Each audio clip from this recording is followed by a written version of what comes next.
प्यारे बच्चों, आज हम लोग लेट का प्रयोग LET लेट का प्रयोग सीखेंगे। मैथ्स में भी लेट का बहुत प्रयोग होता है, इंग्लिश मीडियम के बच्चे जानते हैं। जैसे let the given number be X, यानी मैथ्स में तो LET लेट का बहुत प्रयोग है, इंग्लिश में बच्चे बहुत लिखते हैं। और दैनिक जीवन में भी जब हम लोग अंग्रेजी बोलते हैं तो लेट का बहुत प्रयोग होता है।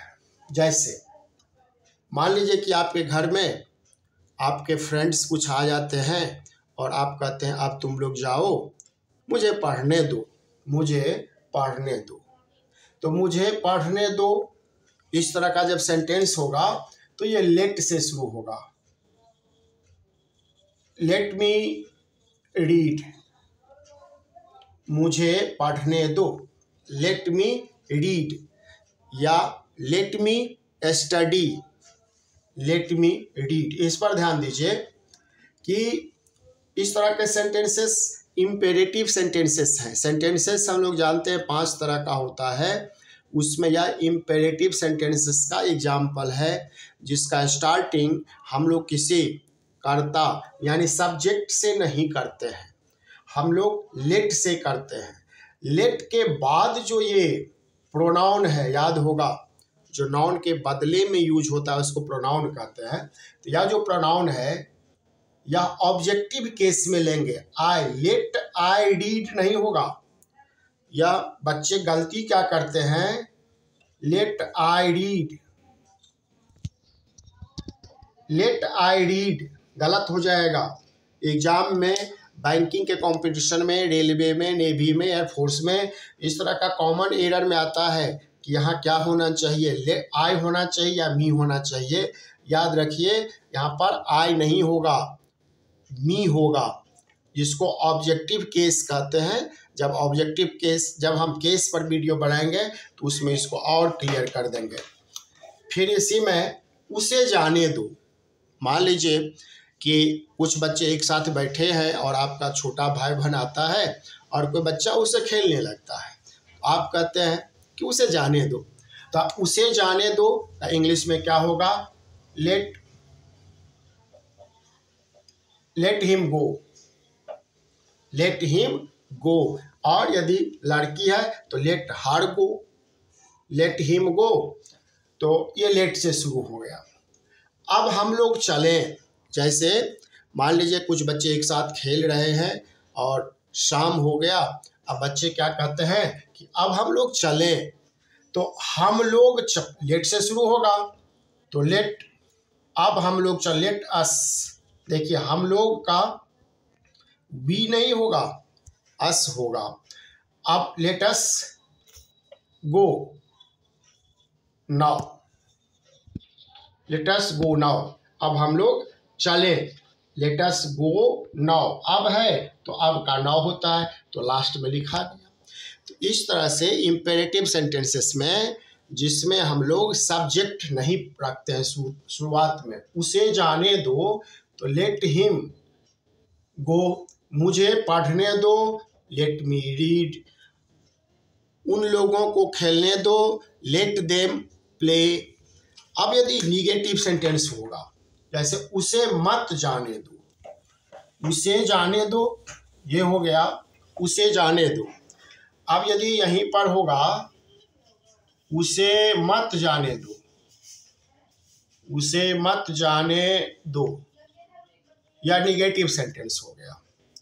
तो let him not go, let him not go, चाहे तो आप ऐसे लिखिए या नहीं तो डोंट लेट हिम गो, ये भी सही है। Don't let him go.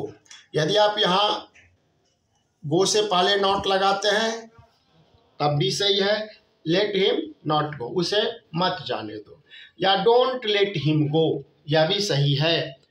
तो इस तरह से इसको हम लोग डू नॉट नहीं लिखते हैं। स्पोकन इंग्लिश में डू नॉट को हम लोग डोंट कह देते हैं और ऊपर में अपोस्ट्रफी लगा दिया जाता है, इस तरह से छोटा सा लाइन खींच देते हैं। तो जब कहीं भी LET लेट आप देखिए तो लेट का किस तरह से यूज करते हैं हम लोग ग्रामर में, ट्रांसलेशन में, या जरूर सीखें और बोलचाल के भाषा में यूज भी करें।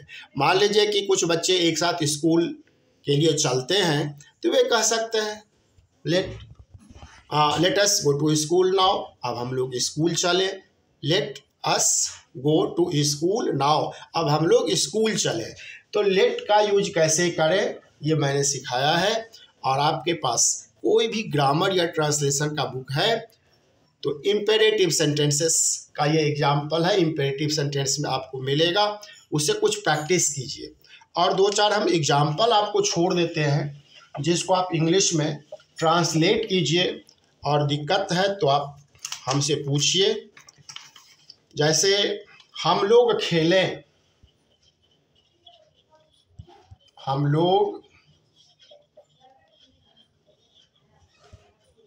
लोग खेलें, इसका ट्रांसलेशन होगा लेट अस प्ले, इसको आप खुद बना लीजिएगा। मोहन को खेलने दो, मोहन को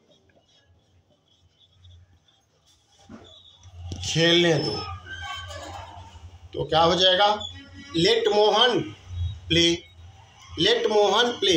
मोहन के बदला में यहाँ पर कोई दूसरा शब्द हम लोग यूज नहीं कर सकते।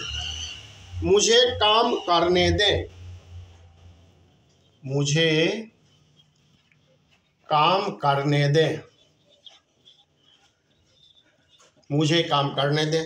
मान लीजिए कि कोई बच्चा अपनी मम्मी को तंग कर रहा है तो मम्मी बोल सकती है let me work, let me work, मुझे काम करने दो, मुझे काम करने दे। लेट मी वर्क प्लीज, तुम अभी जाओ, लेट मी वर्क प्लीज, मुझे काम करने दो। उम्मीद करता हूँ कि लेट का प्रयोग आप सीख गए होंगे। तीनों का अंग्रेजी में ट्रांसलेशन मैं लिखा नहीं हूँ, आप खुद लिख लीजिए।